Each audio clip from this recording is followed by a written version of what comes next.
आप सभी लोग जो आईवीएफ करवा रहे हैं या करवाने वाले हैं, ये जरूर जानना चाहेंगे कि आखिर कितने एम्ब्रियोज डलवाने चाहिए। एम्ब्रियो ट्रांसफर में कितने एम्ब्रियोज डाले जाएंगे, ये बहुत सारे फैक्टर्स पे डिपेंड करता है। Hi, I'm Dr. Rhythm. I'm consultant in fertility and IVF specialist at Excel IVF Shalimar Bagh. Age के हिसाब से आईवीएफ का आउटकम डिफर करता है और एज के हिसाब से ही ये डिसाइड किया जाना चाहिए कि कितने एम्ब्रियो ट्रांसफर करने चाहिए। जैसे जैसे एज बढ़ती है वैसे वैसे अंडे की जो क्वालिटी है वो कम होनी शुरू हो जाती है और साथ ही जेनेटिक एबनॉर्मलिटीज के चांसेस बढ़ जाते हैं। तो जितनी एज ज्यादा होती है उतना प्रेगनेंसी के आउटकम आईवीएफ से होने के चांसेस कम है, तो उसको कंपनसेट करने के लिए एम्ब्रियोज का नंबर बढ़ाया जाता है। और दूसरा ये इस पे निर्भर करता है कि एम्ब्रियो कौन से डे का है। यदि एम्ब्रियो तीसरे दिन का है तो ज्यादा नंबर में डालना बेटर रहता है, पर एम्ब्रियो अगर ब्लास्टोसिस स्टेज का यानी डे 5, डे 6, डे 7 का है तो उसमें हम एम्ब्रियो के नंबर को कम रख सकते हैं। थर्ड चीज इंपॉर्टेंट है कि ये एम्ब्रियो की जेनेटिक टेस्टिंग की गई है या नहीं की गई है।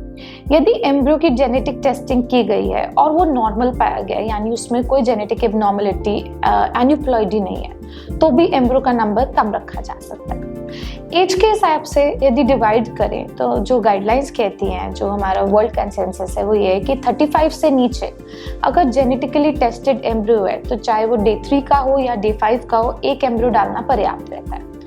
पर यदि जेनेटिक टेस्टिंग नहीं हुई है और पहले कोई प्रेगनेंसी नहीं हुई है तो तीसरे दिन के एम्ब्रियोज में हमें 3 डाल सकते हैं और अगर 5वें दिन का है तो हमें 1 या 2 एम्ब्रियो का ट्रांसफर करना चाहिए।